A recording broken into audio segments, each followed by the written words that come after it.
2 Timóteo, capítulo 4, nós vamos ler do versículo 6 até o versículo 8, e na sequência vamos orar, pedindo ao Senhor da sua graça. 2 Timóteo 4, verso 6, diz assim a palavra do Senhor: Eu já estou sendo derramado como oferta de bebida, está próximo o tempo da minha partida.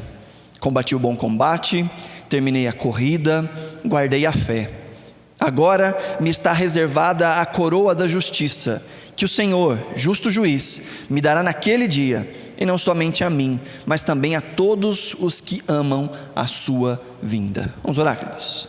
Te louvamos, ó Pai, pela Tua palavra, e cremos que o Senhor tem mais da Tua instrução para nós, nesse final de ano em que podemos olhar para trás e perceber os rastros da Tua bondade, da Tua misericórdia sobre nós, e também esse momento em que nós fazemos um balanço das nossas vidas, pedindo que o Senhor nos dê a graça de reconhecer os caminhos errados que tomamos, os caminhos certos que nós tomamos, para que no ano de 2020 também possamos caminhar diante do Senhor de maneira a conhecer mais os Teus passos, conhecer mais os Teus caminhos e orientar a nossa vida diante deles, ó Pai. Que o Senhor conduza o nosso coração e a nossa mente a cada dia mais a vivermos desejosos por cumprir a Tua vontade em todas as áreas da nossa vida, e para que tenhamos dias felizes, dias frutíferos para a glória do Teu próprio nome, em nome de Jesus, amém.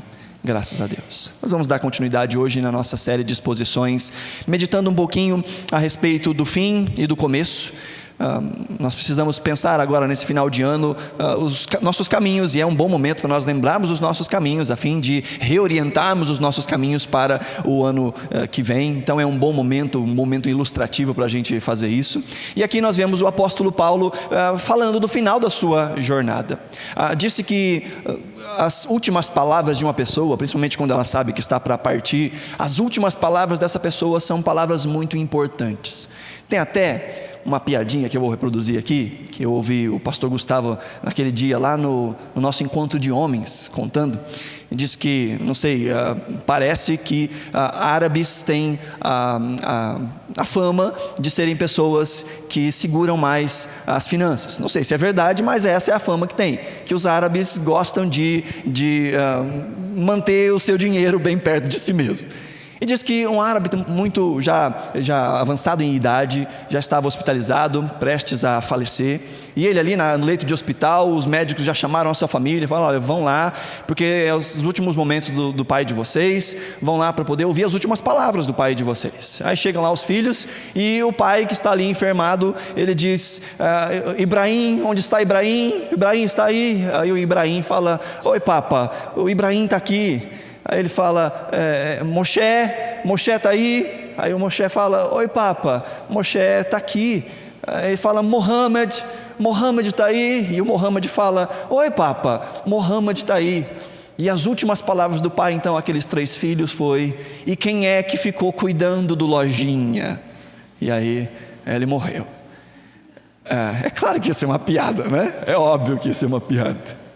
Mas isso revela pelo menos um estereótipo errado ou não a respeito de uma cultura, de um jeito de vida, em que se mostra quais são as coisas importantes. O final da jornada, a gente expõe aquilo que é importante, diante da visão dos nossos dias se findando, nós começamos a dar mais valor a certas coisas e a enfocar certas coisas. Não é incomum, nós vemos pessoas que chegam a um ponto da vida ou têm algum tipo de experiência, às vezes alguma pessoa que passou ali prestes a entrar para a eternidade, que sofreu um acidente ou alguma coisa do tipo, e a pessoa diz assim: eu passei a avaliar a vida de uma forma diferente, eu passei a enxergar a vida de uma forma diferente, e até mesmo a compartilhar das suas próprias experiências ou dos seus desejos à sua família, aos seus filhos. Há também uma forma de viver em que muitas pessoas fazem isso, de antes de partir deixar uma carta para a sua família com seus últimos desejos, com questões de divisão de herança e coisas do tipo. Esse momento de partida é o momento em que as instruções finais são passadas e os desejos finais são passados. E por que eu estou falando isso? Porque nós estamos na última carta do apóstolo Paulo. Na verdade, essa é a última epístola escrita pelo apóstolo Paulo, e logo depois ele vai para o martírio. Logo depois, pouco tempo depois disso, Paulo vai ser martirizado e literalmente vai perder a cabeça por amor ao evangelho. Esse não é só a última carta de Paulo, mas nós estamos no último capítulo dessa carta, nos últimos versículos dessa carta. Paulo escreve essa carta a Timóteo para reorientá-lo, para deixá-lo ciente de que ele está partindo, ele vai para a eternidade, e que Timóteo deveria assumir as suas responsabilidades. Timóteo precisa ser aqui encorajado. Havia muitas dificuldades na caminhada de Timóteo, havia muitas perseguições na caminhada de Timóteo, e ele estava esmorecendo na fé, esmorecendo no ministério. E Paulo então escreve essa carta para animá-lo, para dizer: continua, segue firme. Ainda nesse capítulo 4, se você voltar um pouquinho aí, lá no versículo 1, lá no versículo 1 desse capítulo, Paulo diz: na presença de Deus e de Cristo Jesus, que há de julgar os vivos e os mortos por sua manifestação e por seu reino, eu exorto solenemente. Verso 2: pregue a palavra, esteja preparado a tempo e fora de tempo, repreenda, corrija, exorte com toda paciência e doutrina, pois virá tempo que não suportarão a sã doutrina. Ao contrário, sentindo coceira nos ouvidos, juntarão mestres para si, segundo os seus próprios desejos. Eles se recusarão a dar ouvidos à verdade, voltando-se para os mitos. Você, porém, seja moderado em tudo, suporte o sofrimento, faça a obra de um evangelista, cumpra plenamente o seu ministério. Paulo está escrevendo: Timóteo, não esmoreça, Timóteo, não desista, Timóteo, continue no ministério, aquilo que você ouviu de mim, aquilo que você viu em mim, continue a viver. Paulo está então instruindo Timóteo, e ele fala: pregue o evangelho. E diante disso então, ele fala da sua própria carreira de fé, ele fala do seu próprio exemplo. E nós temos aqui no versículo 6 em diante, aquilo que pode ser o resumo que Paulo faz da sua própria vida. Paulo olha para trás, para os seus caminhos, e ele faz um resumo da sua vida. Ele sabe que os seus dias pela frente são muito curtos, mas ele olha para trás e ele se sente agradecido pela forma como ele caminhou. Se nós temos pensado a respeito de o fim das coisas para o início de um novo ciclo, eu creio que olhar para a vida de Paulo, não só para o final de um ciclo, mas para o final da própria vida do apóstolo Paulo, vai nos instruir bem em como nós vamos caminhar nos nossos próximos dias. Paulo faz um bom balanço. Paulo olha para a sua vida e ele não tem arrependimentos colecionados, ele tem alegria. Ele olha para o seu passado, nesses últimos anos de vida. Aqui alguns comentaristas vão dizer que já há cerca de 30 anos Paulo já havia se convertido, aqui já está no final da sua caminhada. Ele olha para essa caminhada e ele diz: olha, foi bom, foi legal, eu fiz aquilo que eu tinha que fazer, e eu estou aqui com o meu coração tranquilo e com o meu semblante não desfalecido, com a cabeça erguida. Mas infelizmente não são todas as pessoas que chegam no final da sua caminhada assim. Muitas pessoas chegam no final da sua caminhada só com arrependimentos, só com remorsos. E eu não estou falando no final da sua caminhada de vida, eu falo de ciclos. Eu falo de momentos da vida em que nós fechamos um ciclo e a gente olha para trás e fala: poxa, eu acho que eu não construí nada. Eu acho que esse tempo que eu passei nessa empresa foi em vão. Eu olho para trás, eu vejo quanto do meu tempo eu desperdicei fazendo isso, fazendo aquilo outro.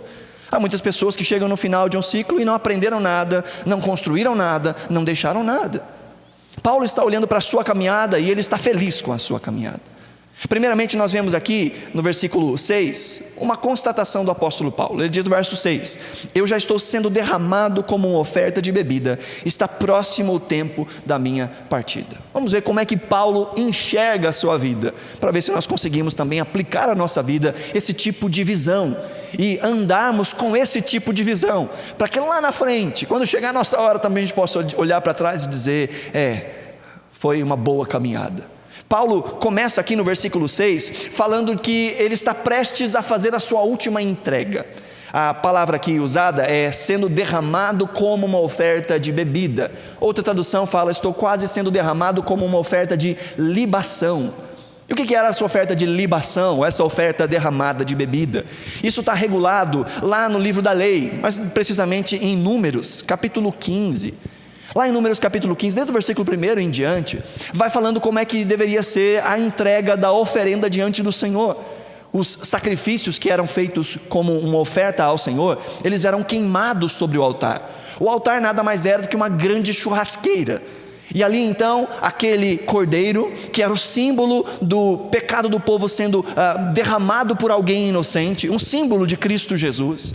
Aquela oferta era levada então pelo sacerdote, então era feita praticamente um churrasco com aquilo. Era queimada aquela oferta, e uma das partes, na verdade a parte final daquela oferta, para cada tipo de oferta que era apresentada ali no altar, havia uma quantidade em litros de vinho que deveria ser derramado sobre aquela oferta. Assim o cheiro não só do churrasco, mas o cheiro do churrasco com vinho, imagina o cheiro disso, o churrasco subindo, havia ali todo um preparo, e ainda havia ali o derramamento do vinho sobre aquela carne. Aí ia subindo aquela fumaça, a ideia é que fosse uma oferta, diz o texto, de aroma agradável. E nós aqui no sul sabemos muito bem que o churrasco tem mesmo um aroma agradável. Daí alguns tiram que Deus é de fato brasileiro, né? E não só brasileiro, mas gaúcho, porque era isso que ele instituiu. A forma de adoração era churrasco, por assim dizer.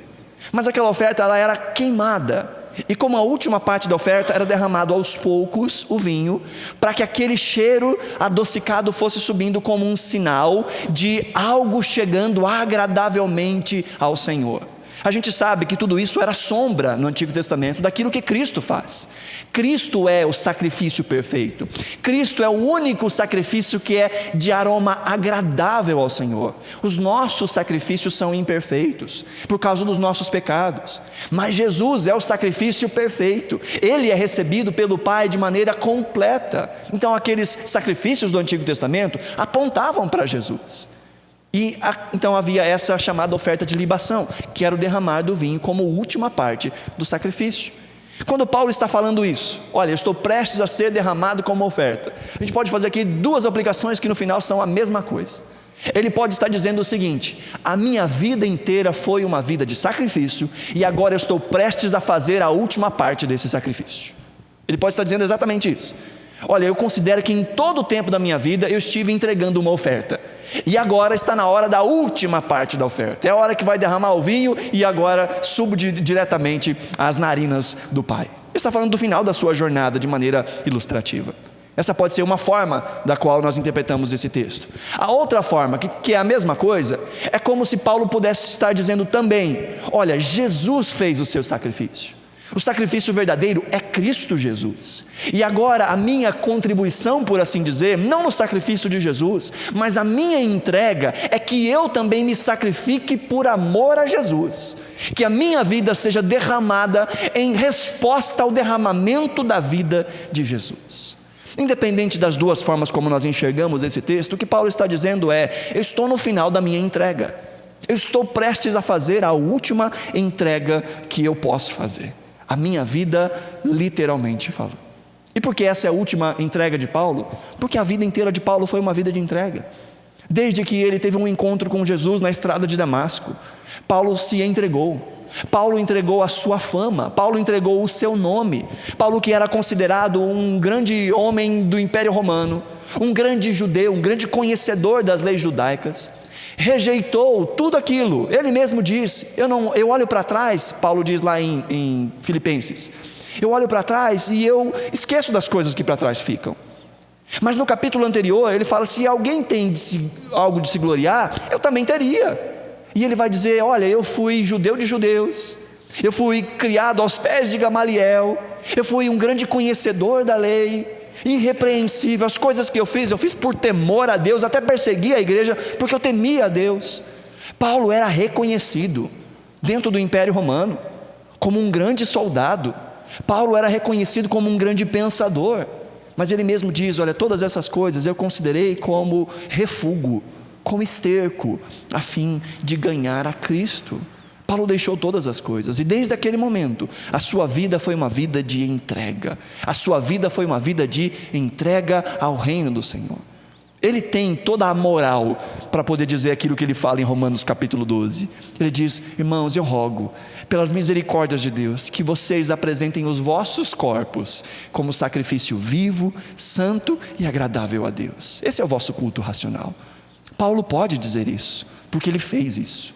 Ele apresentou o seu corpo como sacrifício vivo, santo e agradável a Deus. Ele pregou o Evangelho. Nas suas cartas aos Coríntios, nós vemos algumas descrições das coisas que ele passou: naufrágios, sofrimentos com amigos, sofrimentos no caminho, sofrimentos nos mares, açoites, prisões. Paulo está dizendo: olha, a minha vida sempre foi uma oferta e eu estou prestes a fazer a última oferta. A minha vida está prestes a ser derramada. Com isso que nós podemos aprender, queridos, se nós queremos lá na frente olhar e dizer: eu tenho orgulho da minha caminhada, a primeira pergunta a fazer é: a nossa vida tem sido uma oferta ao Senhor? Os nossos dias, nós temos vivido os nossos dias, como Paulo nos instrui em Romanos capítulo 12, apresentando o nosso corpo como sacrifício vivo, santo e agradável a Deus. Os membros do nosso corpo, a nossa boca. Na última série nós falamos muito sobre a boca. A nossa boca está consagrada ao Senhor. As nossas mãos, os nossos olhos, os nossos pés, a nossa mente, a nossa consciência, os nossos desejos. Paulo pode olhar para trás e dizer: a minha carreira foi legal, foi bonita. E nós podemos hoje pensar a respeito da nossa vida, que ela tem sido diante do Senhor uma oferta constante, para que lá na frente a gente possa dizer: eu estou prestes a fazer a minha última oferta, porque a minha vida inteira foi uma vida de ofertar ao Senhor. Bem, queridos, Paulo começa dizendo: estou prestes a fazer a última das ofertas. Mas lá no versículo 7 ele fala da famosa frase que a gente conhece muito bem. Ele diz: combati o bom combate, terminei a corrida, guardei a fé. 3 verbos: combater, terminar, guardar. E diz: eu combati o bom combate, eu terminei a carreira e eu guardei a fé. Se nós queremos ter uma vida que não tem arrependimentos da sua caminhada, a primeira coisa que nós vimos é que a nossa vida seja uma vida de oferta ao Senhor constante, de entrega ao Senhor constante. Mas aqui nessa primeira parte do verso 7, Paulo diz: eu combati o bom combate. Aqui algumas coisas que nós precisamos aprender. Primeiro, que a vida, ela é uma luta. A vida é uma batalha. A vida é uma coisa que exige de nós algum tipo de esforço. Nós sabemos que aquilo que vale a pena tem esforço, que as coisas que a gente busca e que valem de fato a pena, elas exigem esforço. Se você quer ter um casamento que funciona, isso exige esforço. Se você quer ter uma vida profissional que funcione, que tenha êxito, isso exige esforço. Se você quer ter uma vida saudável, uma vida em que o seu corpo e os seus níveis de glicemia, os seus níveis de, dos outros indicativos aí de uma boa saúde, isso exige esforço. Isso exige alimentação, isso exige exercício, isso exige certos hábitos. Tudo aquilo que vale a pena é conquistado com força, com esforço. Há muitos que querem ter uma vida que seja uma vida de se orgulhar, mas esperam que as coisas simplesmente caiam do céu, que não estão dispostos a batalhar por aquilo que vale a pena, não estão dispostos a colocar a mão no arado e começar a trabalhar, e ainda ficam reclamando: porque é que na vida de fulano, fulano e fulano as coisas funcionam? Porque é que fulano recebe tais coisas e eu não recebo tais coisas? Mas não pensa enquanto o outro também às vezes está trabalhando, batalhando, se esforçando. A vida, ela é feita de lutas. O problema é que nem sempre nós escolhemos as melhores lutas para lutar. Paulo está dizendo: eu combati um combate que eu considero bom. Eu combati o bom combate. É óbvio que aqui ele está falando a respeito do combate da fé.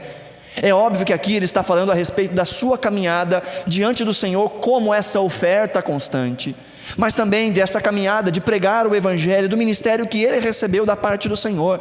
É disso que ele está falando. Mas essa lógica se aplica a todas as áreas da nossa vida. Quando nós aprendemos que existem lutas que não valem a pena ser lutadas, e que existem lutas que essas são boas lutas e que delas nós precisamos tomar parte, precisamos nos esforçar, ter uma atitude combativa, uma atitude de esforço. Paulo está dizendo: eu combati o bom combate, eu elenquei as minhas lutas, eu não desperdicei energias em coisas que eram fúteis, em coisas que eram vãs. Porque esse é o outro problema. Quando nós não escolhemos bons combates, nós acabamos lutando contra tudo. Lembra na semana passada, quando nós estávamos falando a respeito daquele texto em Coríntios, que Paulo fala: olha, eu não luto como quem esmurra o ar, eu não corro como quem corre sem alvo. Paulo diz: eu fiz as coisas com um propósito. O problema é que quando nós não estabelecemos os propósitos, e depois a gente vai falar um pouco sobre como estabelecer propósitos, mas quando nós não estabelecemos propósitos, nós gastamos energia para todos os lados. Aquele que esmurra o ar, que não tem um adversário, nunca sabe quando venceu, se não venceu, não sabe, está ali só gastando energia. E de novo, queridos, nós temos um suprimento finito de tempo, de energia e de recursos. E o tempo que nós gastamos com A, nós não gastamos com B. Os recursos que nós gastamos com A, nós não gastamos com B. As energias que nós gastamos com A, nós não gastamos com B. Nós não podemos estar em dois lugares ao mesmo tempo. A não ser que você vai na divisa do Brasil com a Argentina, do Brasil com o Paraguai, e põe um pé de cada lado. Aí você pode dizer: eu estou em dois lugares ao mesmo tempo. Mas a gente não pode fazer todas as coisas que são possíveis de serem feitas. A gente não pode comprar todas as coisas que são possíveis de serem compradas. Nós não temos energia para tudo isso.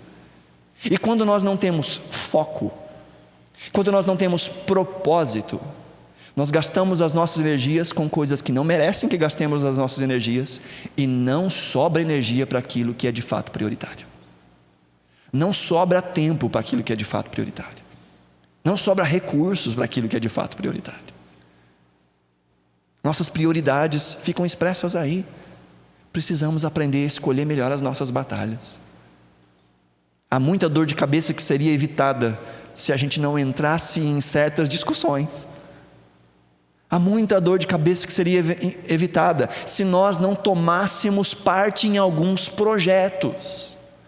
Há muita dor de cabeça que seria evitada se a gente aprendesse a dizer não em alguns lugares que a gente só diz sim. Paulo diz: eu combati um combate que era bom. Eu soube escolher bem o meu combate. Escolha as suas lutas. Paulo escolheu a melhor de todas. Ele escolheu a luta de seguir ao Senhor. Ele escolheu a luta de ouvir ao Senhor. É preciso ter uma atitude combativa, mas é preciso também aprender a qualificar as nossas lutas, a elencar as nossas prioridades, a dizer: isso aqui é bom para gastar energia, isso aqui, se eu não tiver mais nada que fazer, aí eu vou gastar energia com isso, e isso aqui eu não quero nem passar por perto. Mas quando nós não assumimos esse papel, as demandas da vida vão ditando as nossas lutas do dia a dia. Quando nós não assumimos onde nós vamos colocar nosso tempo, o nosso dinheiro, as nossas energias, a gente deixa com que a vida consoma. Já viu aquela frase que as pessoas dizem assim: eu não sei para onde foi o meu dinheiro, sabe? Não sei para onde foi o meu dinheiro. Mas por quê? Porque não foi o indivíduo que disse para onde o dinheiro tinha que ir. Não tem um planejamento. Não sabe aonde vai gastar, e simplesmente vai gastando, e chega no final do mês e fala assim: eu nem sei para onde foi. É claro, foi respondendo só às demandas.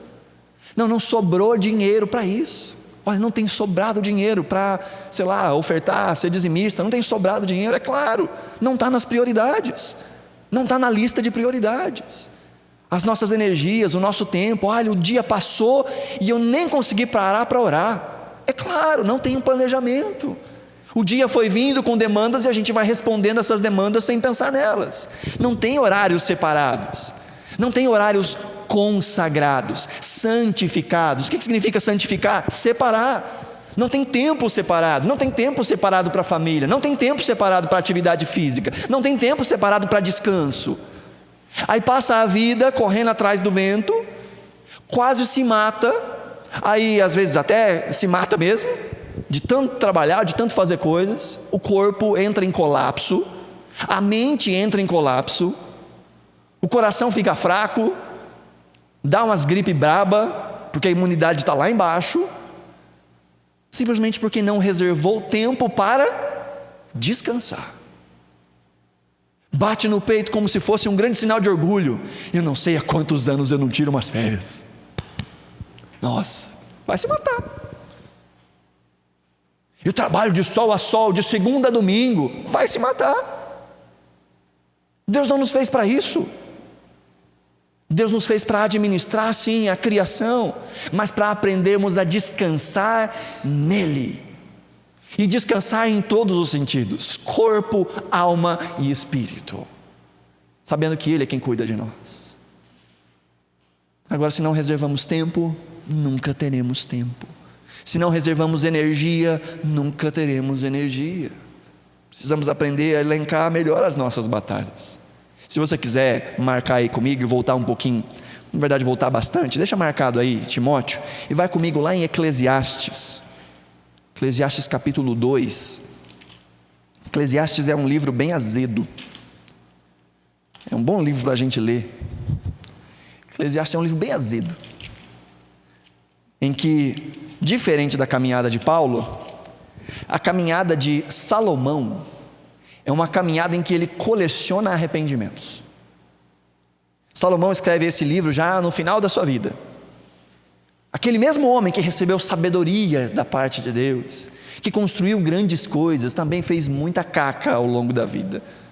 E diferente do livro de Provérbios que ele escreve ali na sua juventude, cheio de sabedoria, Eclesiastes é também um livro de sabedoria, mas de uma sabedoria vivencial, de alguém que diz: eu já ralei muito nessa vida, e eu percebi os meus erros. E Eclesiastes é um livro de sabedoria, é um livro que do início ao fim aponta para como é a vida de alguém que não é conduzido numa visão em Deus. Em muitos momentos ele fala: isso tudo é vaidade, esse tipo de pensamento é inútil. Mas ele só consegue pensar isso agora, lá no final. Fala: tudo isso que eu achava que eram valores, que eram coisas boas, isso tudo eu percebi é vaidade.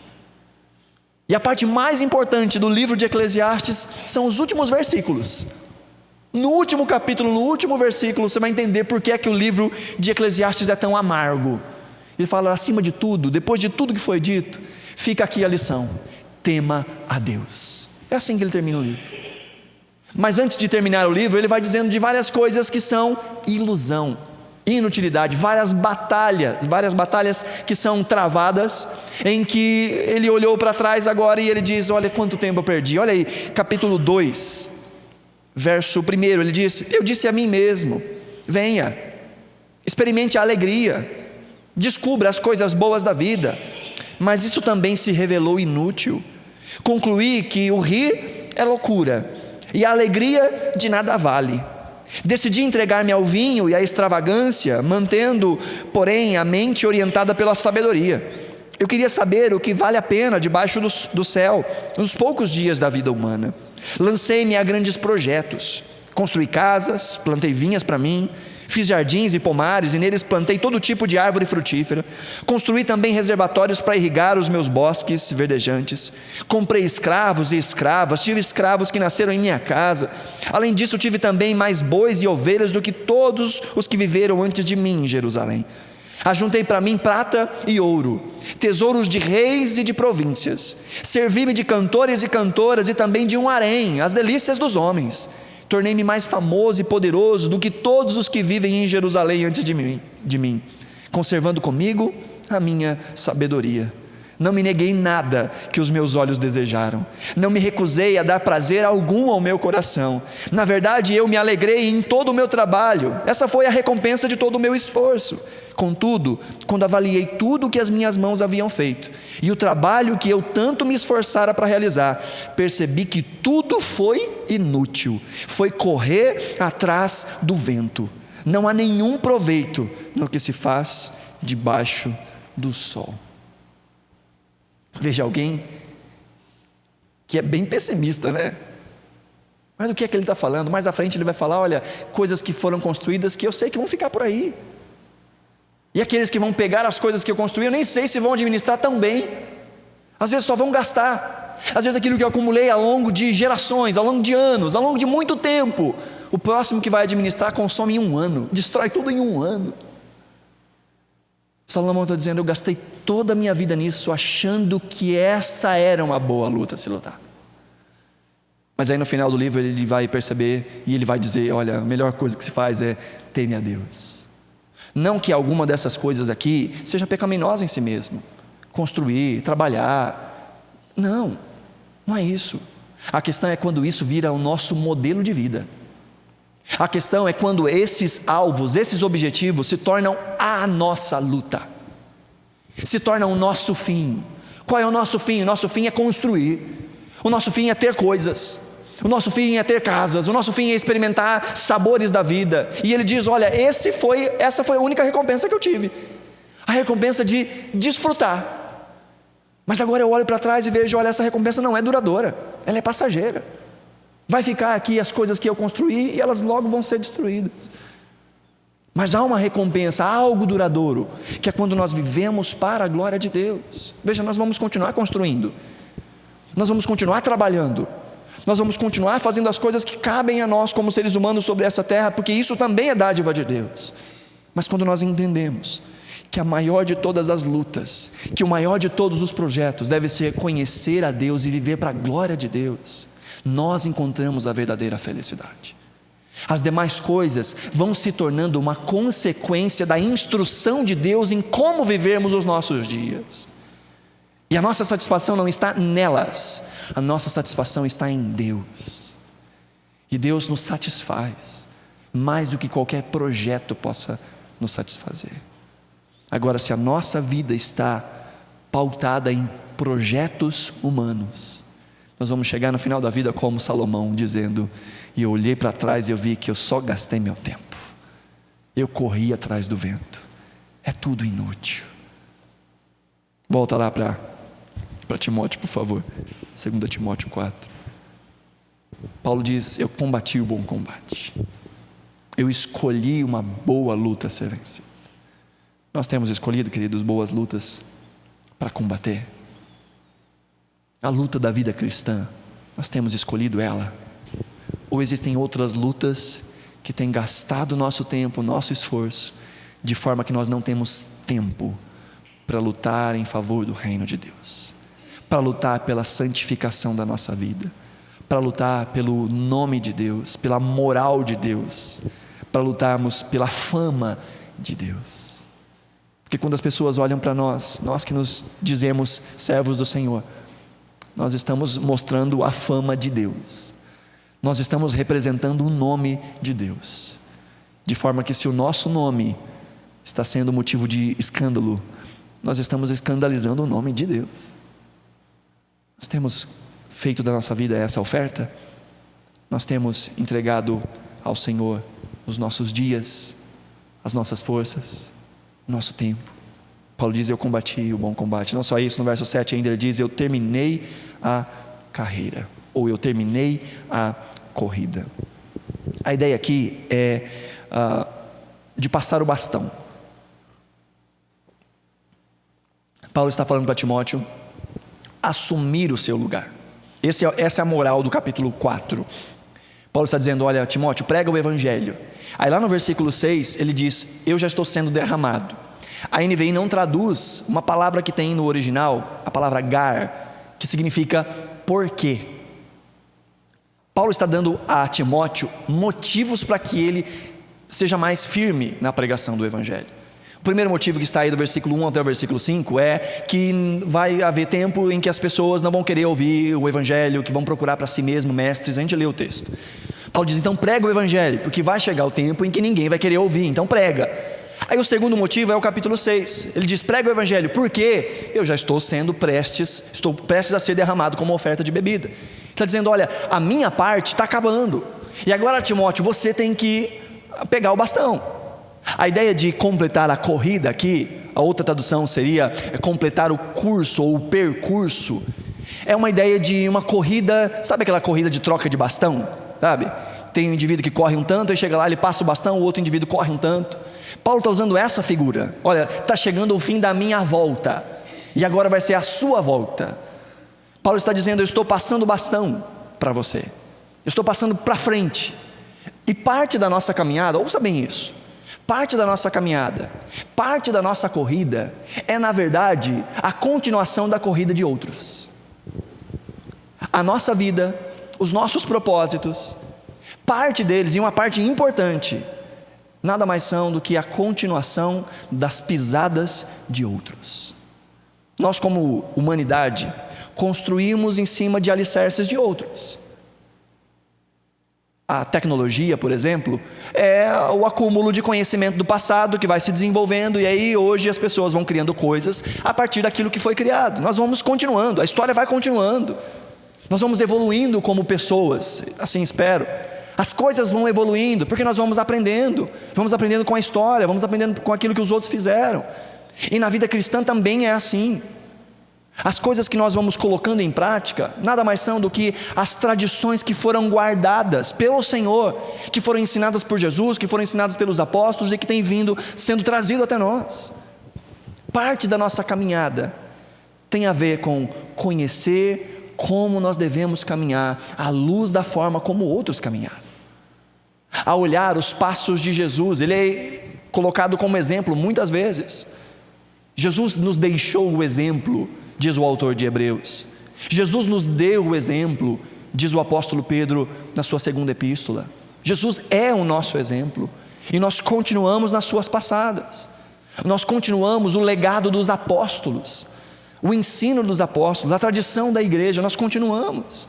Mas para que isso aconteça, nós precisamos conhecer, guardar os mesmos princípios, guardar os valores.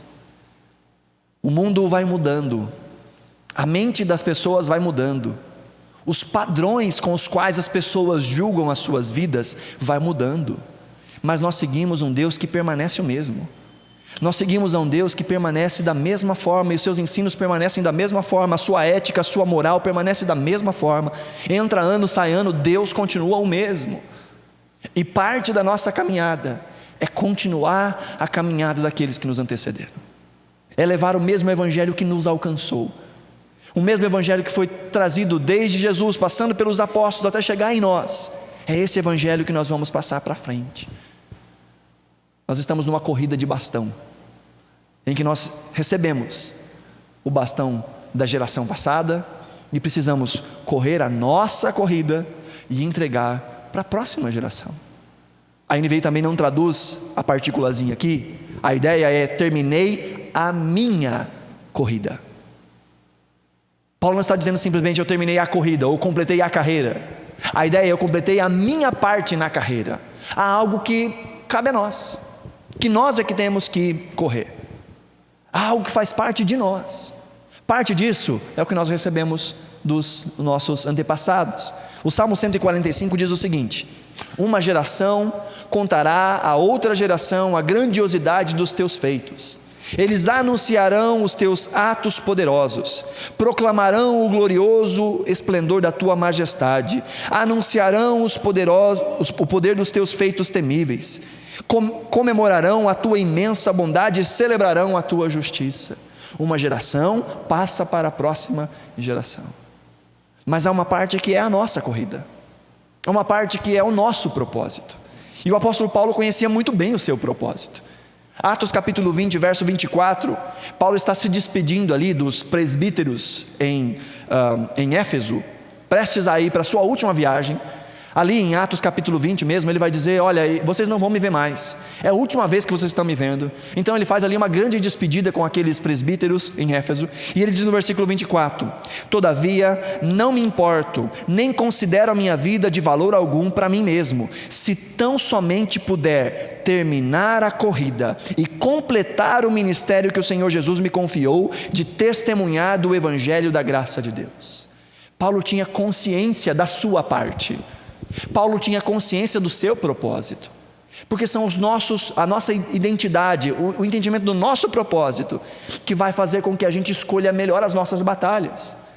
É saber quem nós somos, quem Deus nos chamou para ser, que vai fazer com que a gente escolha as pequenas batalhas do dia a dia, tendo o foco final, o alvo final, o propósito pelo qual Deus nos chamou.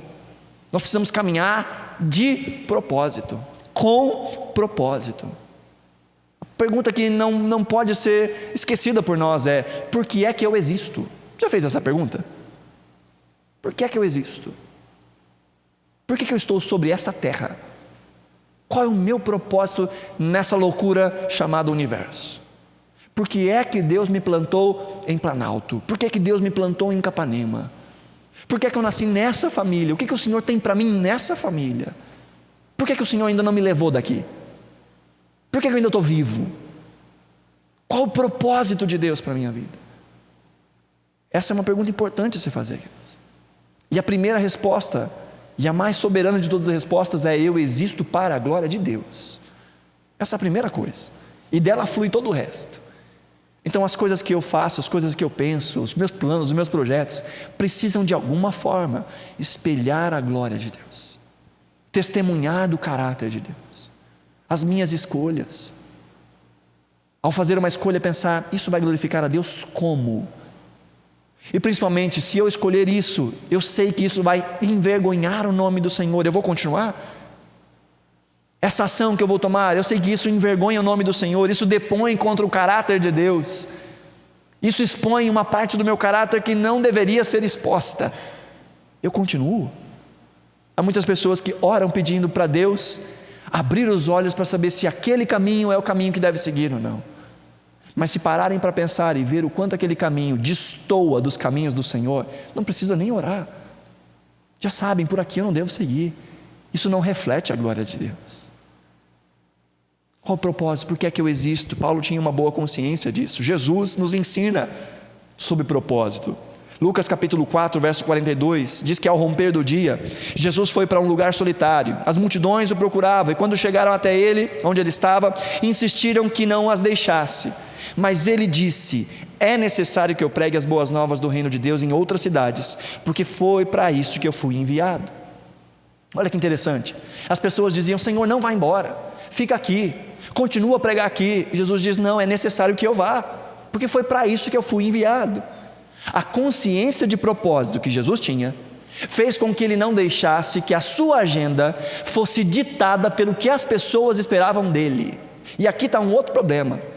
Às vezes consumimos tanto a nossa energia porque estamos caminhando o caminho de outros, não aquele caminho que foi deixado para nós continuarmos, mas porque estamos tentando nos encaixar nas expectativas de outros. Não estamos correndo a nossa corrida, não estamos lutando a nossa batalha, estamos simplesmente tentando agradar, simplesmente tentando fazer aquilo que os outros esperam que a gente faça, corresponder com expectativas de outros. Jesus não andava assim. As pessoas diziam: Jesus, fica aqui, não vai embora, tem tanta gente aqui que precisa ser curada, em que o evangelho precisa ser pregado aqui para essas pessoas. Jesus dizia: olha, este não é o meu propósito. Eu fui enviado para pregar também em outras cidades, então eu preciso ir, eu vou embora. Agora, se nós não temos o nosso senso de propósito, a nossa agenda vai ser traçada por outras pessoas. Se nós não somos guiados por propósito, nós somos guiados por demandas. Se nós não sabemos para onde nós vamos, as coisas vão nos empurrando para outros lugares, e quando a gente menos percebe, a gente está bem distante de onde devia estar. Graças a Deus que Deus nos dá a capacidade de enxergar quando a gente está longe, mas aí para retornar é um trabalho, é uma dificuldade. Às vezes há tanta coisa que precisa ser destruída para a gente voltar para onde tinha que ter estado. Às vezes já construiu tanta coisa, já está apegado a tanta coisa, porque não planejou à luz daquilo que o Senhor nos instrui. Foi simplesmente deixando a vida levar, simplesmente respondendo às pequenas demandas que iam se acumulando, e responde aqui, responde lá, e quando a menos percebe, nós estamos num caminho que parece que não foi o caminho que a gente escolheu, mas foi. Pelo fato de não escolher, outras coisas foram ditando as regras para nós. E há muita gente que às vezes acaba assim num casamento, acaba assim numa profissão, acaba assim em algum lugar, porque foi respondendo sem pensar, e quando menos se percebe, está com toda uma vida construída que não sabe nem como é que chegou ali. Jesus não deixava com que as pessoas ditassem a sua agenda, Jesus não deixava com que as situações ditassem a sua agenda. Jesus era bem firme no propósito. Paulo era firme no propósito. Assim, a partir do propósito, fazia as suas escolhas. A partir do propósito, tomava as suas decisões. Entender o nosso propósito vai fazer com que a gente não lute lutas que não são nossas. Nós não precisamos fazer todas as coisas. Nós não temos tempo para fazer todas as coisas. E às vezes nós escolhemos a luta de outros para lutar. E além da gente parar a nossa, a gente atrapalha o outro na dele. Deus por vezes nos dá alguns desafios para enfrentar, para a gente crescer. Só que tem crente que olha o outro passando por desafios e entra no desafio do outro. E o outro deixa de aprender aquilo que ele precisa aprender, porque eu estou tomando o desafio do outro como se fosse para mim. Aí eu sofro a luta dele e não deixo ele aprender com aquilo que o Senhor está dando para ele aprender. Faz sentido isso que eu estou falando? Está entendendo o que eu estou falando? Veja, há uma diferença entre ser solidário. Há uma diferença entre ajudar e a diferença de tomar a luta do outro para mim. Fazer no lugar do outro. Há uma diferença. E o Senhor precisa nos ensinar essa diferença. A ensinar que nós podemos cooperar no crescimento de outras pessoas. Mas às vezes esse cooperar significa deixar com que ele ou ela experimente as consequências dos seus atos, para que ele ou ela aprenda a não mais entrar naquelas mesmas barcas furadas. Lembra do pai do filho pródigo? O filho pródigo chega e fala: pai, dá minha parte na herança, que eu quero cair fora. E o pai fala: não, filhinho, não vai não, fica aqui. É isso que o pai fala? Não, toma, vai. O filho pródigo vai, gasta a grana, se rala na vida. Aí de repente vem o pai e fala assim: pronto, filho, você já aprendeu, né? Vamos voltar para casa agora? Papai vai cuidar de você. É isso que acontece? Não. O pai fica lá em casa, orando, esperando. O texto diz que quando esse filho vem voltando para casa, ao longe o pai o vê. O pai estava esperando. O pai tinha expectativas. Mas ele não furtou o filho de aprender com os seus próprios erros. E às vezes nós nos machucamos porque nós tomamos lutas que não são nossas no nosso colo. Tomamos a luta do outro e não deixamos o outro aprender, e tomamos as pancadas que é do outro. É preciso buscar a Deus. É preciso pedir ao Senhor orientação, para a gente aprender a escolher as lutas. Paulo combateu o bom combate, Paulo completou a carreira. A ideia de completar é ir até o fim. E o mais importante de tudo, o que define tudo, Paulo termina dizendo no versículo 7: mas eu guardei a fé. Aqui está o segredo, aqui está a chave para escolher boas batalhas, a chave para ir até o fim, a chave para escolher qual é a nossa corrida, qual não é a nossa corrida. Aqui está a chave: guardar a fé. E o que é a fé aqui? A fé na Bíblia é definida como duas coisas. Há duas coisas que são chamadas de fé na Bíblia. A primeira é o conjunto de ensinamentos de Cristo, aquilo que nós chamamos de doutrina. Muitas vezes a Bíblia chama de fé esse conjunto de coisas que foram ensinados e tem sido guardado pelos apóstolos, ensinado pelos apóstolos. Essa é a fé, como Judas vai escrever na sua carta, a fé evangélica. Não evangélica no sentido de religião, mas a fé que emana do Evangelho de Cristo Jesus. A fé. Às vezes a fé quando a Bíblia fala de fé, está falando disso. Outras vezes é a confiança nessas verdades. Veja, uma coisa são as verdades, outra coisa são a confiança na verdade. A fé de entender, ouvir e se apegar às coisas que Deus instrui como realidade e viver por essa realidade. Fé. Paulo está dizendo: eu guardei a fé. E aqui nessa frase, as duas coisas se encaixam. Paulo foi aquele que guardou os ensinamentos e os transmitiu de maneira fiel. E está falando para Timóteo: Timóteo, pregue a palavra, pregue a fé, instrua com toda a doutrina. Ele vai dizer: instrua, guarde a doutrina, guarde o conhecimento da palavra, porque eu guardei, é a fé. Mas também se aplica na vida de Paulo a confiança nas promessas de Deus e na palavra de Deus. Em todo o tempo ele foi guiado pela palavra. Em todo tempo, ele obedeceu a Deus. Paulo diz: eu guardei a fé. E se nós queremos ter uma vida em que lá na frente a gente olhe para trás sem arrependimentos, se nós queremos terminar o ano de 2020 olhando para trás e dizendo: esse ano foi um ano massa.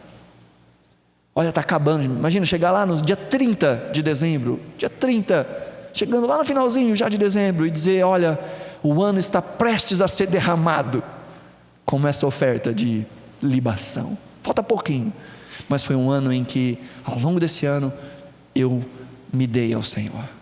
Os meus dias foram ofertas ao Senhor. Estou chegando aqui na minha última oferta desse ano ao Senhor. Estou chegando, mas eu posso olhar para trás e dizer: esse ano eu escolhi boas lutas. Eu tive uma atitude combativa, mas eu gastei energia com aquilo que de fato valia as minhas energias serem gastas. Eu combati o bom combate, e eu terminei, eu fui até o final. Aquilo que era para eu fazer, eu fiz. Eu dei sequência, eu peguei o bastão e eu dei sequência àquilo que deve ser guardado de geração em geração. Mas aquilo que competia a mim, que cabia a mim, que era específico a mim, eu fiz. E tudo isso porque eu guardei a fé. É um ano em que eu olhei para trás e percebi que eu me ative aos ensinamentos do Senhor. Eu busquei conhecer os ensinamentos do Senhor, e eu criei nos ensinamentos do Senhor e vivi pelos ensinamentos do Senhor. Combati o bom combate, completei a carreira e guardei a fé. Amém, queridos? No ano de 2019, você pode olhar para trás e dizer: eu combati o bom combate, eu completei a carreira e eu guardei a fé. Se a resposta for sim, que o Senhor te dê a graça de usar isso como experiência para os dias que estão pela frente. Se a resposta for não, que o Senhor nos dê a graça de olhar e ver aquilo que não deveria ter sido feito, aquilo que deveria ter sido feito e não foi, a fim de que a gente escolha bem as nossas batalhas, vá até o fim nelas, sempre movidos pela fé e guardando a fé. Amém?